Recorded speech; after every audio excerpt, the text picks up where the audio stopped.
Assalamualaikum warahmatullahi wabarakatuh. Apa kabar soleh-soleha? Alhamdulillah luar biasa, tambah semangat, Allahu Akbar. Oke, soleh-soleha masih tetap semangat untuk belajar hari ini? Pintar. Hari ini kita akan belajar tema 7 mengenai benda, hewan, dan tanaman di sekitarku. Masih sama seperti kemarin, kita akan belajar pada subtema 1 tentang benda hidup dan benda tak hidup di sekitarku. Soleh-soleha, kita akan melanjutkan materi pada pembelajaran 1 yang kemarin, yaitu mengenal sila keempat Pancasila. Silahkan buka buku tematik pada halaman 10. Soleh-soleha, kita akan belajar mengenal sila keempat Pancasila. Perhatikan di sini ada gambar burung Garuda. Pada perisai di dada burung Garuda tersebut terdapat lambang-lambang sila Pancasila. Nah, perhatikan untuk sila pertama dilambangkan dengan gambar bintang, sila kedua melambangkan dengan gambar rantai, sila ketiga dilambangkan dengan pohon beringin, sila keempat dilambangkan dengan kepala banteng, dan sila kelima dilambangkan dengan padi dan kapas. Selain kita mengenal lambang sila Pancasila, kita juga sudah pernah mempelajari dan mengenal bunyi sila Pancasila dari ke-1 sampai ke-5. Dan sekarang kita akan belajar mengenal sila keempat Pancasila. Apakah soleh-soleha masih ingat bunyi sila keempat Pancasila itu apa? Dan dilambangkan dengan gambar apa? Good job! Bunyi sila keempat Pancasila yaitu kerakyatan yang dipimpin oleh hikmah kebijaksanaan dalam permusyawaratan perwakilan, dan dilambangkan dengan gambar kepala banteng. Gambar kepala banteng yang memiliki makna musyawarah dalam mengambil keputusan. Maka dari itu, kita jika ingin memutuskan segala sesuatu baik di lingkungan rumah, lingkungan sekolah, ataupun di lingkungan masyarakat, kita harus melakukan diskusi atau musyawarah sebelum mengambil keputusan. Karena setiap manusia itu berhak melakukan dan mengajukan segala pendapat-pendapatnya untuk kemajuan bersama. Maka dari itu, soleh-soleha, sebelum melakukan dan mengambil keputusan, kita harus melakukan diskusi atau musyawarah terlebih dahulu. Dan berikut adalah contoh dari kegiatan musyawarah yang kita lakukan di lingkungan sekitar rumah kita, baik itu di sekolah, di rumah, maupun di lingkungan masyarakat. Contoh di lingkungan masyarakat, kita melakukan pemilihan kepala desa untuk memilih pemimpin di desa tersebut. Selain pemilihan kepala desa, contoh musyawarah yang bisa kita lakukan di lingkungan masyarakat itu kita bisa bermusyawarah untuk kebersihan lingkungan sekitar rumah kita. Contohnya seperti yang sudah kita pelajari pada tema 6, yaitu melakukan kegiatan kerja bakti atau gotong royong untuk menjaga kebersihan dan kerapihan di lingkungan sekitar rumah. Dan untuk contoh kegiatan musyawarah yang kita lakukan di sekolah, yaitu bisa kita melakukan kegiatan pemilihan ketua kelas, ketua OSIS, ataupun kita bisa berdiskusi mengenai pembelajaran yang kita pelajari saat itu. Dan contoh kegiatan musyawarah yang biasa kita lakukan di rumah, yaitu kita bermusyawarah atau berdiskusi dengan anggota keluarga untuk menentukan tempat rekreasi yang kita ingin kunjungi saat liburan nanti. Nah, itulah merupakan contoh-contoh kegiatan musyawarah yang bisa kita lakukan di sekitar rumah, sekitar masyarakat, ataupun di lingkungan sekitar sekolah. Dan bismillah, ingatkan sekali lagi, kepala banteng itu memiliki makna musyawarah dalam mengambil keputusan. dan merupakan lambang dari sila keempat Pancasila yang berbunyi kerakyatan yang dipimpin oleh hikmat kebijaksanaan dalam permusyawaratan perwakilan.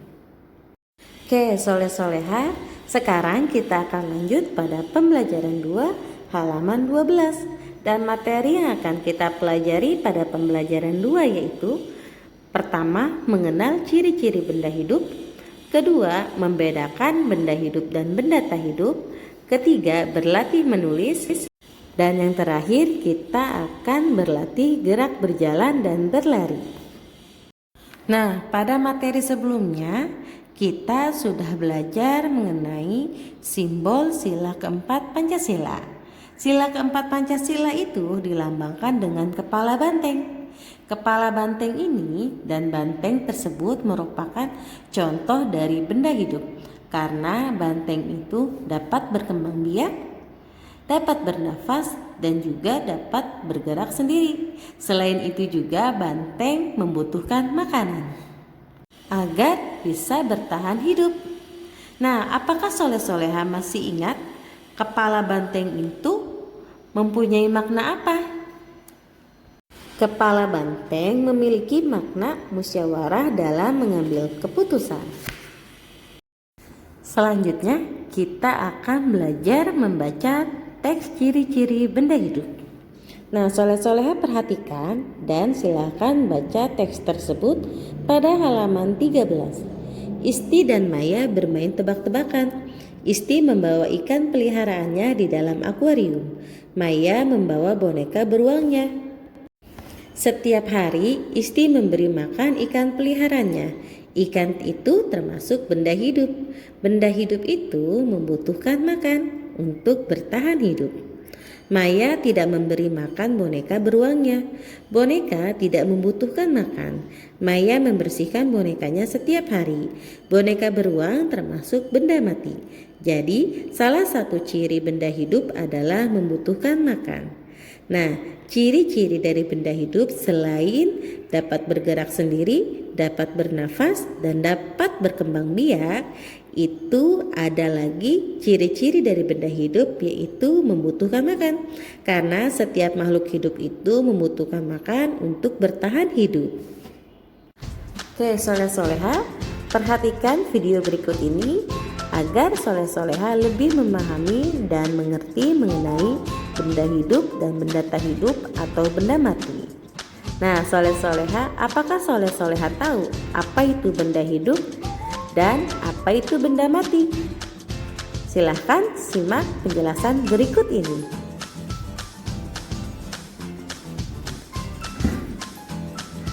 Benda hidup adalah benda yang membutuhkan makanan, dapat bernafas, bergerak, berkembang biak, dan juga tumbuh besar. Apa saja contoh benda hidup? Contoh dari benda hidup adalah ada ikan, kemudian ada pohon, kemudian ada juga burung, ada ayam,